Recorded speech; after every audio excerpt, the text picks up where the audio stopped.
আসসালামু আলাইকুম ভাইজানারা। তো আমাদের কাছে একটা কিউট একটা ভীষণ চুলা ফাটাইছে। তো এটার সমস্যাটা কি, প্রথমে এখানে ফ্ল্যাগ লাগানো ছিল না, আমরা একটা ফ্ল্যাগ লাগাইলাম। এখন যদি লাইনে দেই লাইন পায় না। তো এই যে সমস্যাটা আছে, এটার সমাধান কিভাবে করা যায় সেটা আজকে এই ভিডিওতে দেখাবো। তো আর কথা বলবো না, চলে যাই আমাদের মূল ভিডিওতে।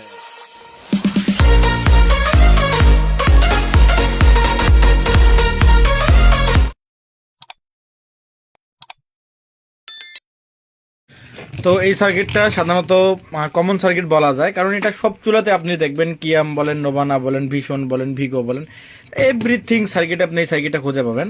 তো এই সার্কিটটার কোয়ালিটি খুব ভালো। এই সার্কিটটা অনায়াসে খুব অনেক দিন চালানো যায়।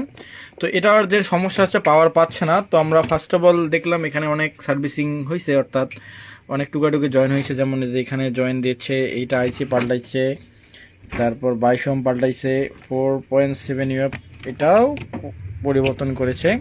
আচ্ছা যাক, এটা দেখার বিষয় নেই। আমাদের মূল হলো যে কি, আমাদের পাওয়ার আসতেছে না।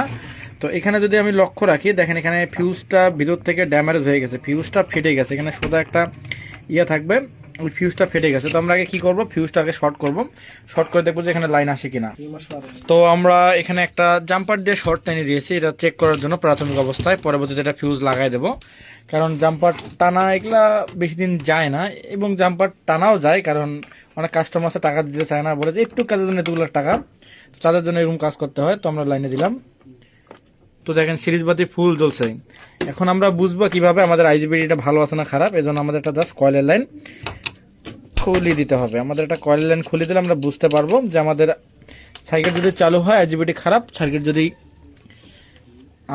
সিরিজ বাতি তাও জ্বলে। দেখেন আমাদের সার্কিট চালু, তার মানে আমরা বুঝতে পারছি আমাদের আইজিবিটিটা খারাপ, এবং আমাদের সিরিজ বাতি যদি গোলও করেনি, তার মানে আমাদের ডায়োডটা ভালো আছে। এখন আইজিবিটিটা আমরা খুলবো, খোলার পর এখানে গেটে ভোল্টেজ মাপবো, মাপার পর আমরা আইজিবিটি লাগাবো। আর এখানে আইজিবিটি লাগানো আছে, আপনার মডেলটা যদি বলি 15N120, 15N120 আইজিবিটি লাগা আছে। তো 15N হলো তার এম্পিয়ার।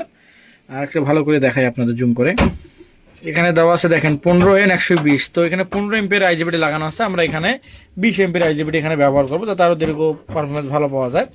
এখন আমরা সুন্দর করে আইজিবিটাকে খুলে নিই। এটা আগের যেটা ছিল এটা খুলে নিয়েছি, এটার পরিবর্তে আমরা 1203 লাগাবো। 1203 আইজিবিটিগুলোর পারফরমেন্স খুব ভালো দেয়।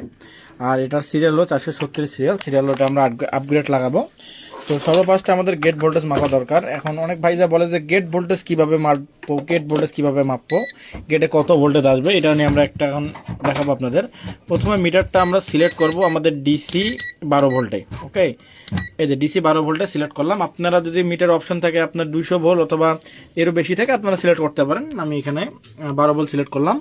করার পর মিটারের দুইটা তার, আমাদের এই যে আইজিবিটির দুইটা প্রান্ত আছে দেখেন, এইখানেই, এবং আমাদের যে ইমিটার পয়েন্ট আছে, যে ইমিটার পয়েন্ট, এই দুইটাতে ধরবো। দেখেন এখানে ভোল্টেজ দেখাচ্ছে 0। আমি যদি ভালো করে ধরি, এখানে কিন্তু 0 ভোল্ট দেখাচ্ছে। এইটা আপনার একটু নড়ার কারণে এই সমস্যা, যে এখানে 0 ভোল্ট দেখাচ্ছে। এখানে যদি 0 ভোল্ট আসে, তার মানে আমাদের আইজিবিটি এখানে লাগানো যাবে। যদি 0 ভোল্ট না আসে, 1 ভোল্ট, 2 ভোল্ট, 3 ভোল্ট, 4 ভোল্ট আসে, তাহলে আইজিবিটি লাগাবেন না। তখন কি করবেন, আমাদের যে ড্রাইভ সেকশনটা আছে, ড্রাইভ সেকশনটা সুন্দর করে চেক করবেন, চেক করার পর লাগাবেন। তো আমরা এখন জাস্ট আইজিবিটি লাগালে আমাদের কাজটা ইনশাল্লাহ সমাধান হয়ে যাবে। তো আমরা সুন্দর করে ফিটিং করে নিয়েছি। এখন লাইন দিলাম, লাইন পাইছে। এখন এর টাচটা এখানে ইনস্টল করব, লাগে দেখবো যে অন্য কোনো প্রবলেম দেখা যায় কি। তো আমরা লাইন দিয়ে নিয়েছি, এটা পাতিল বসাইলাম অন। এখন সুইচ বাতি একবার গ্লো করলো, তার মানে আমাদের এখন ডাইরেক্ট লাইনে দেওয়ার জন্য রেডি। তো এখন এম্পিয়ার দেখাচ্ছে 0.7 অন। আমরা আগে কমাই দিই, 1000 করে দিই। তো এখন গরম হচ্ছে, এখন 1000 এম্পিয়ার খাচ্ছে 5.5, এখান থেকে 7 বাদ দিলে ম্যাক্সিমাম 4.7 এরকম। তার মানে আমাদের যে চুলাটা একদম ওকে। ভিডিওগুলো থেকে সবসময় শিক্ষণীয় ভিডিও। আমাদের ভিডিও যদি ভালো লাগে আমাদের চ্যানেলকে লাইক করুন, সাবস্ক্রাইব, শেয়ার করুন। পাশাপাশি নতুন ভিডিও পাওয়ার জন্য বেল আইকনে পুশ করে চাপ দিয়ে রাখুন। তো আজকের মতো আসসালামু আলাইকুম, দেখা একটা নতুন ভিডিও।